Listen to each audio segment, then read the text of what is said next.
Well, hello, folks. Welcome once again to the Joel Saint Show. I am Joel Saint, your host, pastor, father, and grandfather. Let's get into it today. Just this morning, I had a little discussion with the Lancaster County Commissioners. I spoke there very briefly. And then later in the morning, I had a discussion with someone else about Psalm 11:3. If the foundations be destroyed, what can the righteous do? I want to talk about that a little bit more in a moment. But what I wanted to say as we get started today was that the fact of the matter is that logic itself is being totally attacked and totally destroyed. If the foundations be destroyed, what can the righteous do? In other words, if we can't even speak in basic logical terms any longer, what are we going to do at that point? And this is the illustration that I used this morning with the Lancaster County Commissioners. I said that the question of what is a woman has come up. Matt Walsh and others have asked that question. And the answer keeps coming back. A woman is someone who identifies as a woman. And so I asked the question this morning. I said, if that's all it takes to be a woman, why are we cutting off body parts? Why are we mutilating people if all you have to do is identify as a woman? Why? Or a man or whatever. Do you see the breakdown in basic, simple logic here? If all you got to do is identify as something, why do we need to get out the knife and do irreparable damage on children, and not just children either? And we're talking about irreparable damage. It's horrible and it's wicked. Well, speaking of logic and so forth, and speaking of Paul made a comment in Romans. And the comment is, professing themselves to become wise, or professing themselves to be wise, they became fools.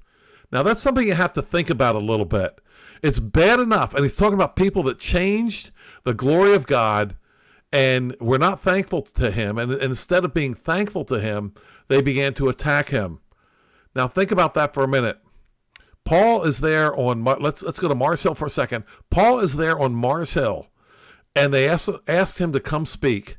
He speaks for a little while, and then they throw him out, and they call him a babbler.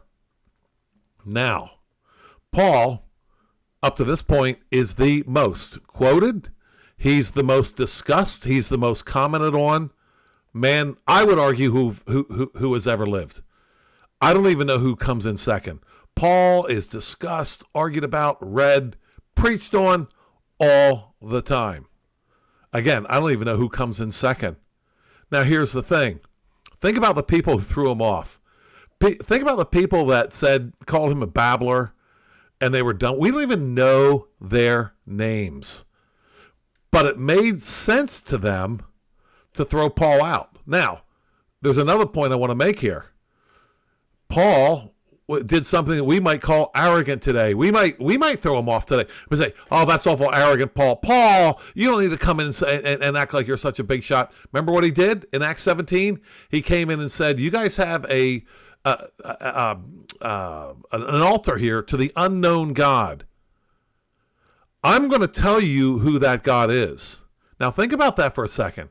Think about how we are all worried about not coming across as arrogant and all that kind of stuff. Think about what Paul said. Here's Paul coming in and saying, "You guys don't know who this God is. I do." Wow. I know who this God is, and I'm about to tell you who this God is. And this God raised up Jesus from the dead. And of course, that's when they threw him out and called him a babbler and so forth. But I want you to think about that. The people, a gang of people that are so smart that they throw off the most influential man living at the time and in the future, and we don't even know their names. And thinking about all that and going back to the idea of if the foundations be destroyed, what can the righteous do? And the lack of our ability now to be able to do basic thought processes, and the insanity of saying a woman is anyone who identifies as a woman. And then at the same time, in order to make a woman, we have to cut off body parts. Why can't you just identify as a woman? It's insane. It is a complete attack on logic. and totally ridiculous. But getting back to the idea of the fact of this idea, or the fact that if the foundations be destroyed, what can the righteous do? The righteous can appeal to God himself, the one who gave us logic to begin with. Because that's from Psalm 11:3. If the foundations be destroyed, what can the righteous do? The next verse, the Lord is in his holy temple. The Lord's throne is in heaven. His eyes behold, his eyelids test the sons of men. The Lord tests the righteous, but the wicked and the one who loves violence, his soul hates. What can the righteous do? We must appeal to the Lord who is in his holy temple, who will have justice. That's the reason why logic gets attacked anyway, isn't it? It's not because, God, the Bible doesn't really make sense. No, it's because God, in his word, in his law, he tells us how we can live and how we cannot live. He tells us certain things that we are not allowed to do to our neighbor. And there's things that we're not allowed to do against him. We're not allowed, for example, to take his name in vain, something very popular nowadays. Turn on almost any TV show or anything. His name is constantly bantered about and misused. But he will test the sons of men, as it says, and when he tests them, he will determine who's righteous and who is wicked. And don't forget this. The Lord tests the righteous, but the wicked and the one who loves violence, his soul hates. My friends, can we not see one of the most logical things we can ever do? And it's not just logic, but one of the most logical things we can ever do is look to our Creator, love him, thank him, and obey him. I would urge you to do that.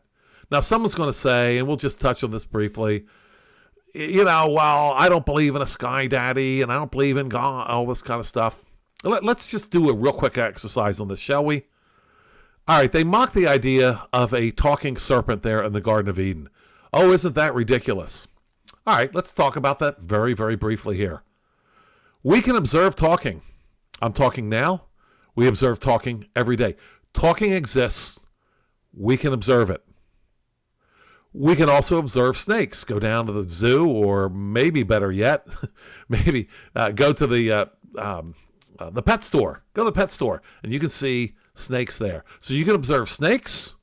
You can observe talking. Now, we haven't observed a talking snake. That's true. But we have observed those two things. We've observed talking. We have observed snakes. You know what we've never observed? We have never observed random explosions causing order. Random explosions always produce chaos. Always.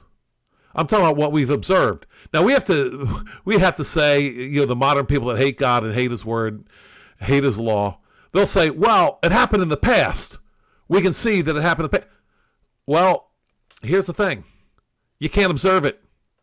You've never observed it. In the meantime, we have observed speaking. We can observe. We do all the time. And we can also observe reptiles.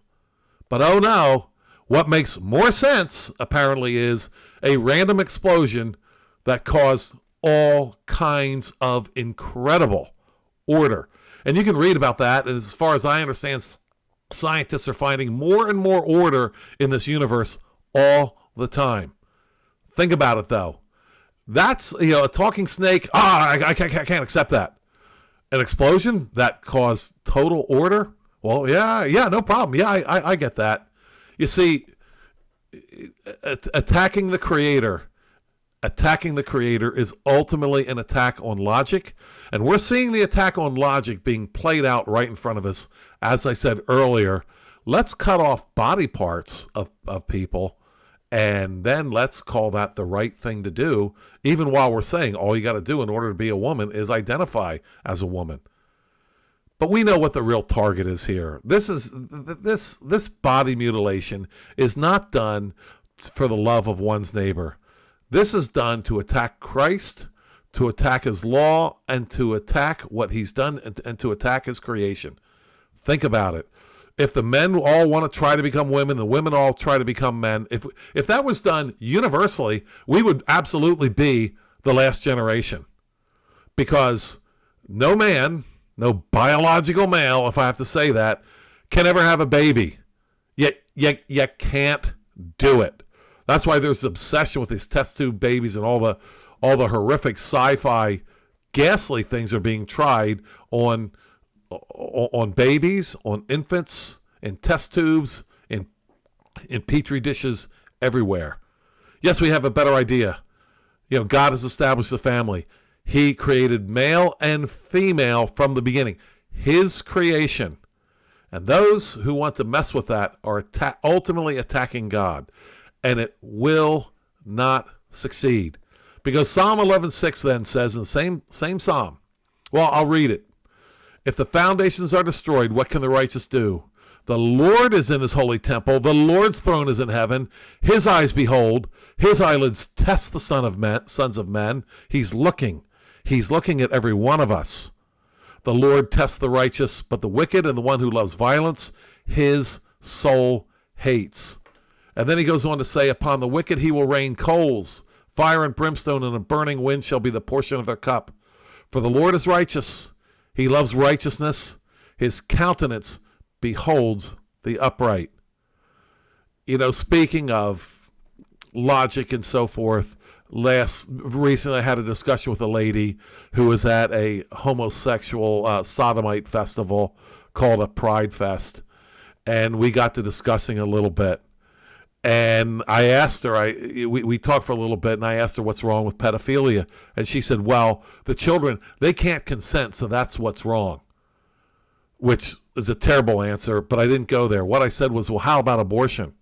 And she said, that's got nothing to do with this. I said, it has everything to do with this. A baby inside the womb sure is not consenting to the baby's own death. And she's, that's got nothing to do with this. I said it has everything to do with this because you're the one who mentioned consent. You see, again, the attack on logic. Pedophilia is wrong for now because the child can't consent. But abortion? A baby who can't even talk yet? Well, we can just kill the baby and forget about consent. You see the attack on logic. My friends, you cannot attack God and his word without attacking logic at the same time. You cannot preserve logic while attacking God. Well, thank you for being with us today, and I hope to be back with you again soon. Thanks to all who helped produce this. Thanks to all those of you who watch. And again, look forward to seeing you again very, very soon. It is always wonderful to be with you.